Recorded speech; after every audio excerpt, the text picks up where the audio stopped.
So here's a strange question for you. What do an AI tutor, a 9/11 memorial, a plan for life on Mars, and a butterfly sanctuary all have in common? It sounds like the setup to a really weird joke, right? But it's actually a blueprint for the future of education. So let's dive in and see how all these wildly different ideas actually connect. Our story really kicks off with this tweet aimed at, one of the biggest names in tech. It's from a guy named Keith DeCesare. But this isn't just about Mars. This is a peek inside the mind of someone who just sees connections where the rest of us don't. Someone who looks at massive problems and comes at them with a totally unique, creative toolkit. Okay, so to really get where this is all going, we gotta look at the path that got him here. And let me tell you, it is not a straight line. Not at all.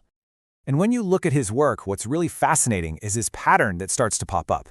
I mean, think about it. You go from founding ArtAid after 9/11 to creating a butterfly sanctuary, then pioneering an AI tutor, and then bam, strategizing for Mars. Each one of these, at its core, is about tackling some huge, complicated problem with a really creative, human-first approach. And that right there brings us to the big question, the central puzzle we're trying to solve here. What in the world is the common thread that ties all this stuff together? Well, the answer, believe it or not, has everything to do with a huge challenge that students are facing right now. Look, AI is everywhere now, right? It's flooding our schools. And it's basically creating this massive fork in the road for how our kids are going to learn to think. Okay, so on one side, you've got AI as the ultimate shortcut. It's a way to just outsource your brain, skip the hard work of actually learning. But on the other path, AI is a springboard. It's a tool that can personalize education, unlock creativity, and help students solve real-world problems. And which path we go down, it's absolutely critical. And this quote from a high school student? Wow, it just lays the whole shortcut problem bare. I mean, listen to this. This isn't just cheating anymore. This is an engineered process designed to completely sidestep learning altogether. And that is the real danger here. A world without any intellectual friction is a world where we never develop cognitive resilience. It's like a muscle, right? If you don't use it, you lose it. You never build the muscle for doing hard things. So the real question is, how do we design AI to be more like a personal trainer for the brain instead of something that just lets it waste away? Which, you guessed it, brings us right back to DeCesare. Because his solution isn't really about the tech itself. It's about a whole new philosophy for how we learn. Okay, so this is iGentix, and you can see its whole philosophy baked right into the logo. It's inspired by the famous Bauhaus design movement. See how it connects that little stick figure kid, the I, with that geometric shape, the letter G? That's the whole idea, linking human-centered learning with AI. Kind of like how Bauhaus wanted to bring art and a human feel to mass-produced stuff, iGentix wants to do the exact same thing for education. So this whole Bauhaus for kids idea, it's not about being a passive observer, just watching an AI do its thing. No way. It's all about getting your hands dirty. It's about creating, collaborating, solving actual problems. It's learning by doing, whether that's with clay or code or just good old cardboard. So what does this look like in the real world? Well, it all starts with a game. This game figures out exactly where each student is at, their unique skill level. Then the AI crafts a totally personalized learning path just for them.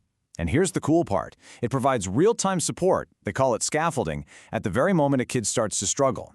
And this is so important, it feeds all that data back to the teachers so they know exactly how and when to step in and help. The whole system is built from the ground up to keep kids engaged. A huge chunk of it, like 40%, is just personalized feedback. It's smart enough to pivot in real time if a student is having a tough time. It even brings in peer mentors and uses game design to make the whole process feel, well, fun and relatable. But believe it or not, the vision gets even bigger. All right, and this is where the story takes a really fascinating turn. We're about to jump from the digital world of pixels to the physical world of pollinators. Because at the end of the day, the core idea here is that true learning can't just live on a screen. It has to connect back to the real, tangible world around us. And that brings us to the Inwood Butterfly Sanctuary. I mean, just listen to this mission. It's not just about, saving the butterflies. It's about being an active part of the cycle of life. It's about raising something incredibly fragile and helping it not just survive, but thrive, even when the odds are stacked against it.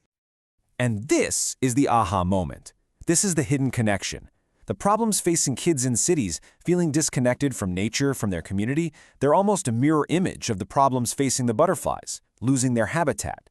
And the solution? It's the same for both. You take these neglected spaces, whether it's a forgotten corner of a park or a corner of a child's mind, and you transform them into places where things can actually grow. Okay, so let's tie this all together. The AI tutor and the butterfly sanctuary. How do they really connect? The common thread, it's a philosophy of growth. That's it.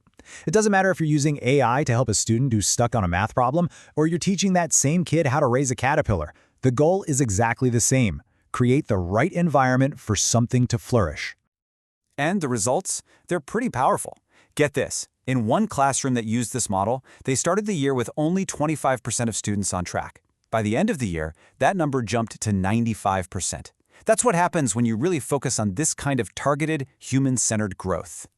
But look, this is about so much more than just good grades or test scores, right?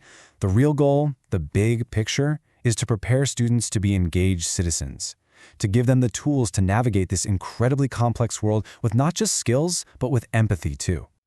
So what we have here is a blueprint for learning that's both high-tech and, high-touch. It's a model that basically says we can build a better future by focusing on growth in all its forms, one line of code and one butterfly at a time. And that leaves us with one final question to think about. We're always asking, what can AI help us build? What can it help us achieve? But maybe the better question is this: if we use it the right way, what else can AI help us grow?